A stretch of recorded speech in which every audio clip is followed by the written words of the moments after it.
दोस्तों, मैं सुभाष सिंह एक बार फिर से आपके अपने YouTube चैनल, आपके अपने परिवार स्टडी विद सुभाष सिंह जौनपुर में आप सभी का स्वागत करता हूं। जैसा कि आप थंबनेल में देख चुके हो, हम करंट अफेयर की क्लास लेके आ रहे हैं। आज 28 अक्टूबर का करंट अफेयर लेके आए हैं, जिसमें से पहला क्वेश्चन है, कह रहा है कि एशियाई पैरा गेम्स 2023 में सिद्धार्थ बाबू जिन्होंने ओलंपिक का कोटा हासिल किया है, इनका संबंध किस खेल से है। Option number A badminton, B निशानेबाजी, सी 60 फुट, डी तैराकी। तो इसका कौन सा ऑप्शन सही है? ऑप्शन नंबर बी निशानेबाजी। ठीक, व्याख्या देख लेते हैं इस क्वेश्चन का कि एशियाई पैरा गेम्स 2023 में भारत ने पिछला रिकॉर्ड तोड़कर जीते सर्वाधिक 82 पदक। ठीक, भारतीय पैरा एथलीट ने 26 अक्टूबर 2023 को एशियाई पैरा खेलों में सबसे अधिक पदक जीतकर इतिहास रच दिया, जिससे देश की कुल कितनी हो गई? 80 हो गई, जिसमें 18 स्वर्ण पदक शामिल है। भारत अब इंडोनेशिया के जकार्ता में 2018 संस्करण में 72 पदक, 15 स्वर्ण, 24 रजत, 33 कांस्य पदक जीते थे। ठीक, भारत की पदक तालिका में स्वर्ण 18, 23 रजत और 41 ब्रॉन्ज शामिल हैं और प्रतियोगिताओं के चौथे दिन के अंत तक यह गिनती बढ़ती रहेगी। खेलों में 2 दिन और बचे हैं। देश इस हांगजू संस्करण में 100 पदक के अपने लक्ष्य को हासिल करने की ओर अग्रसर है। ठीक, भारतीय निशानेबाज सिद्धार्थ बाबू ने R6 मिश्रित 50 मीटर राइफल्स प्रोन SH1 में 247.7 के उल्लेखनीय स्कोर के साथ नया एशियाई पैरा गेम्स रिकॉर्ड स्थापित करते हुए स्वर्ण पदक जीता है। ठीक, इसके साथ ही शीर्ष निशानेबाज ने भारत के लिए पेरिस 2024 ओलंपिक कोटा भी हासिल कर लिया है। ठीक, सचिन सर्जेराव खिलाड़ी ने पुरुषों के F46 60 फुट में 16.03 मीटर के गेम रिकॉर्ड थ्रो के साथ दिन का पहला स्वर्ण जीता। शीतल देवी और राकेश कुमार की कंपाउंड मिश्रित टीम ने फाइनल में अपने चीनी समकक्षों फाइव लिन यूसान और ऐसिन लियांग को 151, 149 से हराकर स्वर्ण पदक जीत लिया। ठीक, आगे चलते हैं क्वेश्चन नंबर 2 पे कि चुनाव आयोग 5 राज्यों के चुनाव के लिए किसे नेशनल आइकॉन नियुक्त करेगा। Option number A Rajkumar Rao, B Neeraj Chopra, C Aditya Ashok, D R Praggnanandhaa. ठीक, तो इसका कौन सा ऑप्शन सही है? Rajkumar Rao, option number A. ठीक, व्याख्या देख लेते हैं कि चुनाव आयोग अभिनेता राजकुमार राव को नेशनल आइकन करेगा नियुक्त। ठीक, भारत का चुनाव आयोग 5 राज्यों में आगामी विधानसभा चुनाव और 2024 के आम चुनाव की तैयारी के लिए अभिनेता राजकुमार राव को अपना नेशनल आइकन नियुक्त करने के लिए तैयार है। ठीक, अभिनेता राजकुमार राव, जिन्होंने हिंदी फिल्म न्यूटन में एक सिद्धांतवादी सरकारी क्लर्क की भूमिका निभाने के लिए जाना जाता है, को छत्तीसगढ़ के नक्सल प्रभावित क्षेत्रों में चुनाव कराने का कार्य सौंपा गया है। नेशनल आइकन का चयन मतदाताओं को चुनावी प्रक्रिया में शामिल होने के लिए प्रेरित करने के उद्देश्य से किया जाता है। ठीक, नेशनल आइकन बनकर राजकुमार राव चुनाव आयोग द्वारा मान्यता प्राप्त अन्य प्रतिष्ठित व्यक्तियों की श्रेणी में शामिल हो गए हैं। इससे पहले चुनाव आयोग ने पंकज त्रिपाठी और आमिर खान जैसे अभिनेताओं के साथ साथ सचिन तेंदुलकर, MS धोनी और MS मैरी कॉम सहित खेल के दिग्गजों को भी मान्यता दी है। भारत निर्वाचन आयोग के बारे में अगर हम थोड़ी जानकारी ले लें तो यह स्वायत्त संवैधानिक निकाय है। ठीक, जो भारत में संघ और राज्य चुनावी प्रक्रिया को संचालन करता है। चुनाव आयोग की स्थापना 25 जनवरी 1950 ठीक को संविधान के अनुसार की गई थी। आयोग का सचिवालय कहाँ है? नई दिल्ली। ठीक, अगर हम बात करें कि मतदाता दिवस कब मनाया जाता है, राष्ट्रीय मतदाता दिवस के रूप में कब मनाया जाता है? 25 जनवरी। ठीक, आगे चलते हैं। इंडिया मोबाइल कांग्रेस का 7वां संस्करण कहाँ प्रारंभ होगा? ऑप्शन नंबर ए नई दिल्ली, बी गोवा, सी लद्दाख, डी राजस्थान। ठीक, इसका कौन सा ऑप्शन सही होगा? ऑप्शन नंबर ए नई दिल्ली। कौन सा ऑप्शन सही होगा? ऑप्शन नंबर ए नई दिल्ली। ठीक, व्याख्या देख लेते हैं कि इंडिया मोबाइल कांग्रेस का 7वां संस्करण भारत मंडपम में होगा। कहाँ? भारत मंडपम में होगा।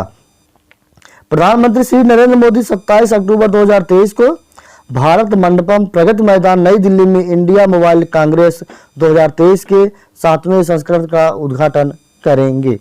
IMC एशिया का सबसे बड़ा दूरसंचार मीडिया और प्रौद्योगिकी मंच है जो 29 अक्टूबर 2023 तक आयोजित किया जाएगा। ठीक, आगे चलते हैं कि ग्लोबल डिजिटल इनोवेशन थीम के साथ IMC 2023 का प्रमुख अत्याधुनिक प्रौद्योगिकियों के डेवलपर, निर्माता और निर्यातक के रूप में भारत की स्थिति को मजबूत करना है।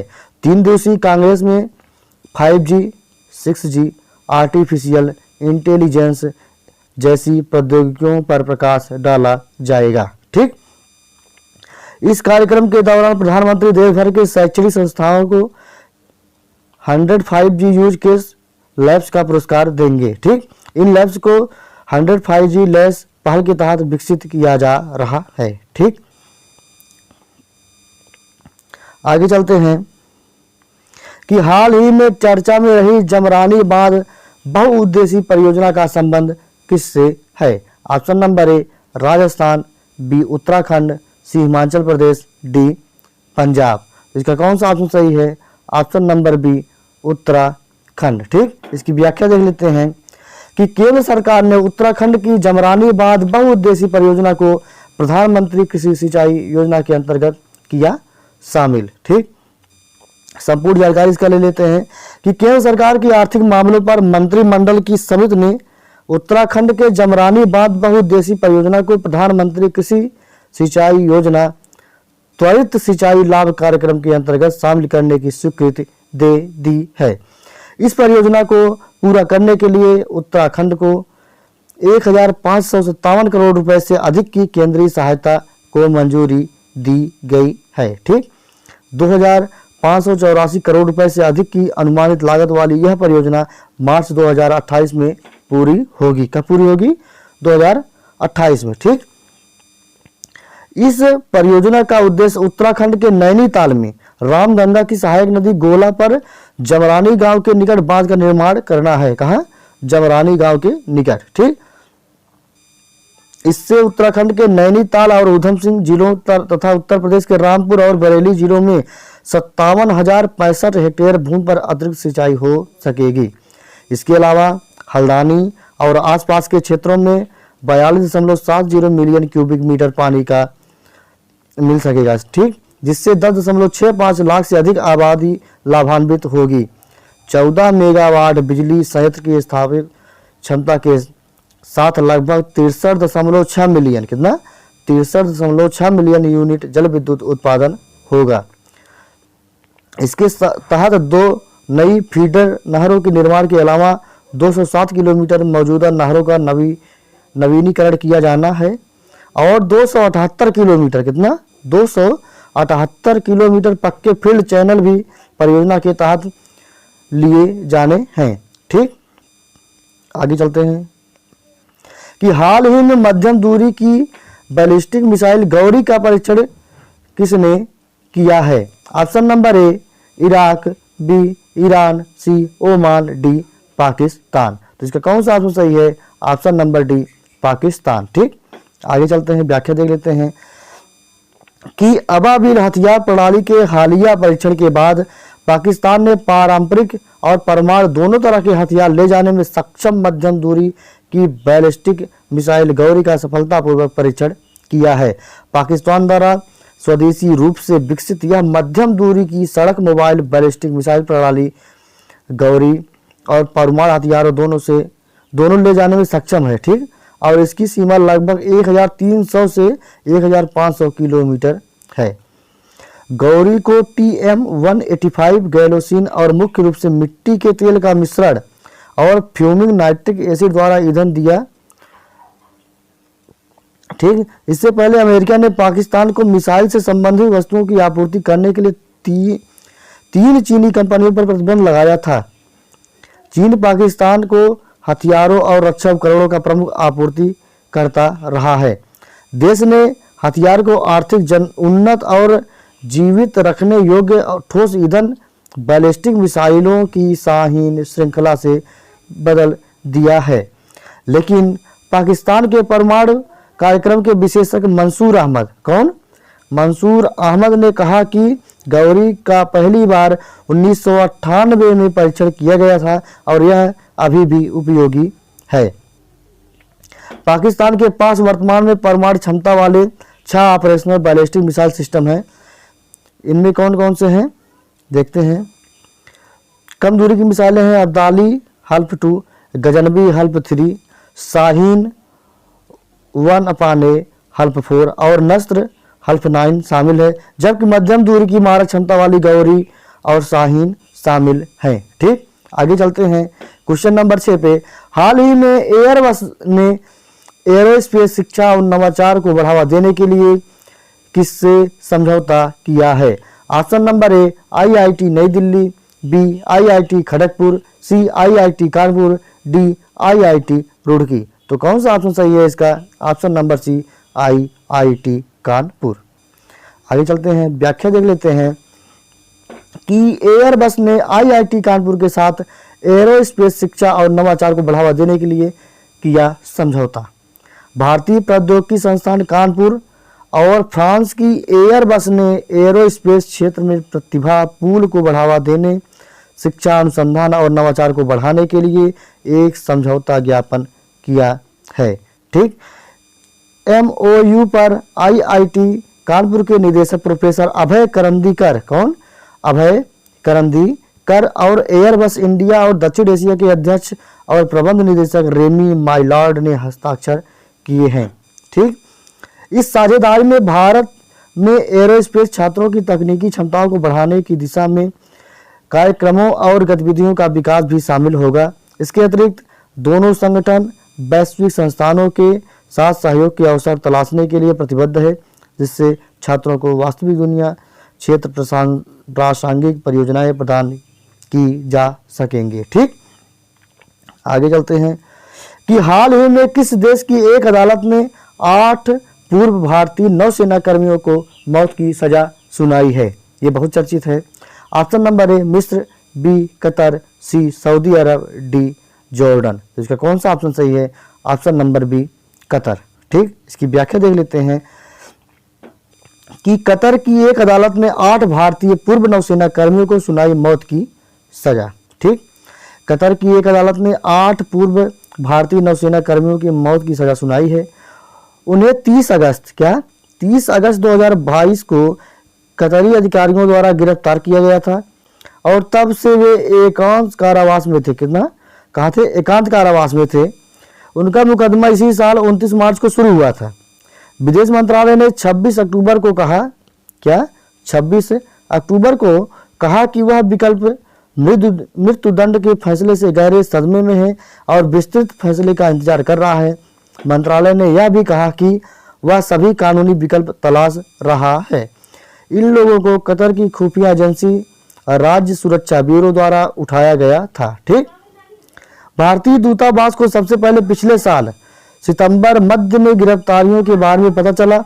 उन लोगों के खिलाफ आरोपों को कभी भी सार्वजनिक नहीं किया गया, लेकिन तथ्य यह है कि उन्हें एकांत कारावास में रखा गया था, जिससे अटकलें लगाई गई कि उन्हें सुरक्षा संबंधी अपराध के सिलसिले में हिरासत में लिया गया था।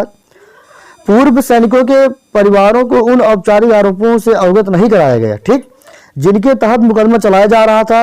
यह मामला भारत सरकार के लिए एक महत्वपूर्ण कूटनीतिक, इसका मामला क्या है इसको देख लेते हैं कि 8 पूर्व नौसैनिक कर्मी कैप्टन नवजात सिंह मिल, captain Saurabh Vashisht, commander Purnendra Tiwari, captain Virendra Kumar Verma, commander Sugunakar Pakala, commander Sanjeev Gupta, commander Amit Nagpal और नाविक राजेश अल दहरा एक रक्षा प्रदाता company global technology and consultancy services में काम कर रहे थे। ठीक, कंपनी का स्वामित्व ओमानी नागरिक खामिस अल अजमी के पास है, जो रॉयल ओमान वायुसेना के सेवानिवृत्त स्क्वाड्रन लीडर हैं। इस शख्स को भी 8 भारतीयों के साथ गिरफ्तार किया गया था, लेकिन नवंबर 2022 में उसे रिहा कर दिया गया। ठीक, आगे देखते हैं कि कंपनी की पुरानी वेबसाइट जो अब मौजूद नहीं है ने कहा कि यह कतरी अमीरी नौसेना बल QNF को प्रशिक्षण, रसद और रखरखाव सेवाएं प्रदान करती हैं।